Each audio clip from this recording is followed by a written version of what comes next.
Baik, selamat pagi semuanya para mahasiswa.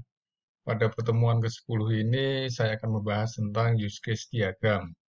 Use case diagram itu adalah bagian dari UML atau Unified Modeling Language yang merupakan adalah desain proses. Kalau kita membangun sistem informasi, maka yang didesain atau dirancang itu ada tiga. Yang pertama adalah merancang database yang telah dibahas pada pertemuan sebelumnya. Kemudian nanti merancang proses, di dalamnya ada use case, ada activity, ada sequence, dan class diagram. Dan yang terakhir adalah merancang user interface. Apa sih use case diagram itu? Jadi intinya adalah use case diagram itu menggambarkan fungsionalitas yang diharapkan dari sebuah sistem. Jadi dia merepresentasikan interaksi atau hubungan antara aktor dengan sistem. Jadi aktor melakukan apa dan sistem bereaksi apa. Jadi sistem nanti di dalamnya adalah ada banyak proses-proses. Proses itu nanti diilustrasikan dengan use case. Yang nantinya setiap use case dalam use case diagram nanti akan dibangun user interface-nya. Kalau bicara aktor, aktor itu adalah sebuah entitas manusia atau mesin yang berinteraksi dengan sistem untuk melakukan aktivitas. Jadi dia melakukan apa terhadap sistem. Aktor itu bisa misalkan bagian administrasi, kemudian ada owner atau pimpinan, dan lain sebagainya. Jadi dengan harapan untuk mengetahui fungsi apa saja yang ada dalam sebuah sistem dan siapa saja yang berhak melakukan otorisasi. Biasanya kalau membangun aplikasi adalah aktor berinteraksi dengan sistem, dia punya otorisasi, misalkan untuk melakukan CRUD, create, read, update, maupun delete. Usage diagram itu dapat digunakan untuk yang pertama menyusun requirement sebuah sistem. Yang kedua adalah mengkomunikasikan rancangan dengan klien atau pemakai. Jadi nanti kalau bangun aplikasi, pemakainya itu siapa yang memiliki otorisasi terhadap sistem yang dibangun sesuai dengan otoritasnya. Kemudian merancang test case untuk semua feature yang ada pada sistem. Komponen use case, tadi di depan sudah dijelaskan bahwa salah satunya adalah aktor. Jadi aktor itu orang, bisa proses, atau sistem lain yang berinteraksi dengan sistem informasi. Jadi ada beberapa hal yang perlu diperhatikan mengenai aktor. Yang pertama adalah dengan kata benda. Misalkan bagian pendidikan, misalkan administrasi, misalkan petugas administrasi, dan lain sebagainya. Jadi ketika memberi nama aktor, gunakan nama peranan. Aktor melakukan apa pada sistem. Dan jangan nama posisi.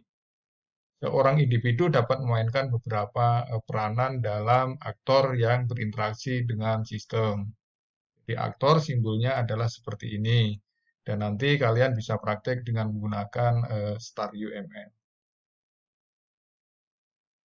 Yang berikutnya adalah use case. Use case ini sama dengan proses. Dan pasti setiap use case ini nanti dibangun user interface-nya. Intinya kalau bicara sistem informasi, use case itu diantaranya adalah nanti ada proses melakukan pendataan data master, yang di dalamnya ada CRUD. Nanti ada output, biasanya ada dokumen tercetak sama laporan. Jadi, use case adalah bagian fungsionalitas yang ada pada sistem sebagai unit-unit yang saling bertukar besar antara unit atau aktor. Use case menggambarkan apa saja yang dilakukan oleh aktor terhadap proses-proses yang ada pada sistem. Jadi untuk use case dinyatakan dengan kata kerja. Misalkan perekaman data, atau mencetak kartu, atau membuat laporan, dan lain sebagainya. Komponen use case yang lainnya adalah relation atau hubungan atau relasi. Jadi relasi yang menghubungkan antara aktor dan use case. Jenis relasi yang umum digunakan nanti jika Anda menggunakan Star UML itu ada dua, yaitu association atau directed association. Jadi nanti bisa tandanya seperti ini, nanti bisa ada tanda panah. Tapi biasanya yang digunakan dalam tulisan skripsi nanti langsung lurus gini aja, nggak usah pakai panah. Jadi ini adalah untuk association. Jadi interaksi antara aktor, dia melakukan apa ya terhadap dari use case, ini adalah sebuah sistem yang nanti dibangun user interface-nya. Ini salah satu tipe relasi. Sebenarnya banyak sekali simbol-simbol yang ada di dalam UML, kemudian di dalam use case itu banyak sekali. Tapi yang umum digunakan adalah tadi saya sampaikan ada aktor, ya, ada relasi, kemudian ada use case. Dan ada juga contohnya adalah extensi atau extend, yaitu sebuah relasi use case tambahan ke dalam sebuah use case di mana use case yang ditambahkan dapat berdiri sendiri. Jadi kurangin penggunaan extend. Jadi intinya adalah kalau sistemnya nggak terlalu kompleks, nggak perlu ada extend. Kalau sistemnya terlalu kompleks, nanti boleh aja memakai extend. Jadi contohnya ini adalah seorang anggota melakukan pengembalian buku. Di dalamnya adalah extend-nya itu adalah pembayaran terhadap denda jika anggota itu terlambat mengembalikan buku. Jadi dia harus posisinya harus vertikal seperti ini, atas bawah seperti ini. Kemudian yang kedua, include. Jadi include digunakan untuk mengekstrak use case menjadi beberapa potongan yang digandakan dalam beberapa use case. Ya, jadi termasuk use case tidak dapat berdiri sendiri dan use case atau tidak lengkap tanpa include. Jadi pemanggilan use case ini oleh use case lainnya, tanda panah terbuka harus terarah ke sub use case. Gambarannya adalah kalau include itu adalah dia horizontal ya. Misalkan anggota dia melakukan pendaftaran, di dalamnya include ada catat data anggota. Sebenarnya include ini nggak perlu, nanti di dalam proses pendaftaran ini nanti dibuat activity diagramnya atau sequence diagramnya. Intinya adalah dalam pendaftaran ini nanti dibuat user interface-nya. Jadi bagaimana korelasi antara perancangan database yang pernah kita lakukan terhadap implementasi ke dalam UML dengan menggunakan star UML yang digambarkan dalam sebuah use case diagram. Jadi dengan IRD seperti ini yang pernah kita bahas sebelumnya, misalkan ada kasir, ini adalah entitas ya nanti membentuk table, dia primary key-nya adalah ID kasir, kemudian ada nama kasir. Jadi kenapa one to many? Bahwa kasir itu bisa menangani lebih dari satu bond. Jadi dia one to many. Tapi satu nomor bond pasti ditangani oleh seorang kasir, nggak mungkin dia ditangani oleh banyak kasir. Jadi ilustrasi dari one to many itu adalah yang one ini adalah dia sebagai primary key, yang many ini adalah sebagai foreign key. Ya sama seperti mekanik menangani kasir, ID mekanik ini adalah sebagai primary key, bintang 1, bintang 2 di sini pada table bond dia adalah sebagai foreign key. Tapi dalam bond primary key-nya adalah nomor bond. Sama untuk di kendaraan, bahwa primary key untuk di tabel kendaraan adalah nomor polisi, tapi dia kendaraan itu memiliki warnanya apa. Berarti warna dia primary key-nya di warna, dia di sini sebagai foreign key. Yang sebagai foreign key saya tekankan bahwa dia satu to banyak atau one to many. Sama seperti merek ke kendaraan ini adalah one to many. Ya, kemudian bond ke transaksi bond adalah one to many. Nomor bond dan kode part bahwa dalam transaksi bond ini adalah dia sebagai primary key, tapi dia dua-duanya sebagai foreign key untuk bintang 2 seperti ini. Kemudian yang part ke transaksi bond adalah one to many. Kalau melihat rancangan IRD seperti ini yang pernah kita lakukan, berarti IRD ini adalah kita sudah mendapatkan rancangan database yang optimal, yang bebas anomali, yaitu insert, update, dan delete. Kalau kita melihat IRD seperti ini, jadi antara IRD dengan use case itu adalah harus nyambung. Nggak mungkin IRD-nya apa, kemudian use case-nya apa. Jadi nanti kalau di use case itu dari database ini nanti kira-kira proses user interface-nya yang akan dibangun itu apa? Kalau kita lihat di sini bahwa nanti ada data masternya itu adalah ada kasir, kemudian ada part, kemudian ada mekanik, kemudian ada kendaraan, warna dan merek ini adalah data masternya. Tapi data transaksinya adalah bond dan transaksi bond. Tapi di sini, dua ini bisa dijadikan satu user interface nanti, transaksi bond. Dilihat dari rancangan database seperti ini, maka output yang dihasilkan itu nanti ada dokumen tercetak sama ada reporting biasanya.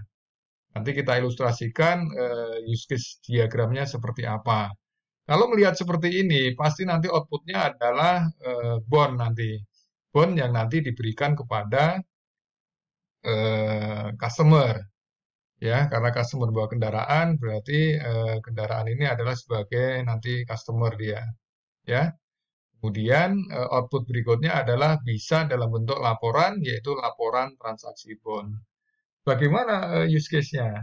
Sehingga use case-nya adalah seperti ini. Anggap aja ini adalah sistem yang tidak web-based atau mobile. Jadi sistem bengkel ini adalah hanya dikelola di dalam bengkel itu, bisa hanya sebagai client server. Kenapa yang berinteraksi cuma ada dua? Yaitu admin bengkel dan owner. Jadi admin bengkel ini adalah yang memproses semua transaksi data master, termasuk output, ini cetak bond, termasuk laporan. Tapi owner dia bisa menjalankan aplikasi, login dulu, baru dia bisa melihat laporan transaksi. Nanti bisa dibedakan misalkan transaksi harian, mingguan, atau bulanan nanti untuk bentuk reportingnya. Dan dia bisa melakukan aksi untuk logout. Kenapa di sini ada use case 1, 2, 3, 4, 5, 6, 7, 8, 9, 10, 11. Jadi dasarnya kalau dari sini kita lihat data masternya tadi kan ada kasir 1, mekanik 2, warna 3, merek 4, 5. Berarti kan ada master 1, 2, 3, 4 kendaraan ya. 1, 2, 3, 4, 5, 6 berarti. Berarti ada proses CRUD nanti, ada kelola kasir, ada kelola part, ada kelola mekanik, ada kelola warna, ada kelola merek, ada kelola kendaraan. Jadi 1, 2, 3, 4, 5 ya. Jadi 1, 2, 3, 4, 5, 6. Oke, sorry 6 ya. 1, 2, 3, 4, 5, 6. Oke, jadi data masternya ada 6 use case. 6 use case ini pasti nanti dibuat rancangan user interface-nya. Seperti saya sampaikan tadi bahwa rancangan itu ada 3, yaitu database, nyambung ke UML, nanti ada use case, kemudian nyambung ke user interface. Transaksinya apa? Transaksinya adalah bond sama transaksi bond itu bisa dijadikan satu user interface, yaitu transaksi bond. Dan dari transaksi itu menghasilkan output cetak bond. Ya, dan menghasilkan laporan transaksi bond. Jadi ini adalah contoh dari IRD ini jika diimplementasikan ke dalam use case diagram adalah hasilnya seperti ini. Semua yang ada di sini, login, kelola kasir ini nanti pasti dibangun user interface-nya. Yang user interface itu adalah sebagai dasar nanti untuk dilakukan pemrograman oleh programmer. Jadi penjelasan korelasi antara IRD dengan use case adalah seperti ini. Pak, apakah outputnya cuma ini? Ya tidak, ini adalah sebagai contoh aja. Bisa aja nanti dibuat misalkan laporan daftar kendaraan, misalkan bisa juga. Laporan daftar part juga bisa juga. Jadi membangun aplikasi itu adalah tergantung kebutuhan user. Dalam hal ini hanya sebagai contoh saja. Untuk studi kasus yang lainnya, itu bisa dilihat pada dokumen Excel yang ini. Jadi ini di e-kampus sudah ada ini. Jadi ini adalah korelasi antara IRD yang telah dibangun dengan user interface-nya seperti apa. Semakin kompleks IRD-nya, maka user interface-nya akan use case-nya akan semakin kompleks. Jadi saya kira itu pertemuan yang ke-10 ini. Terima kasih dan tetap semangat.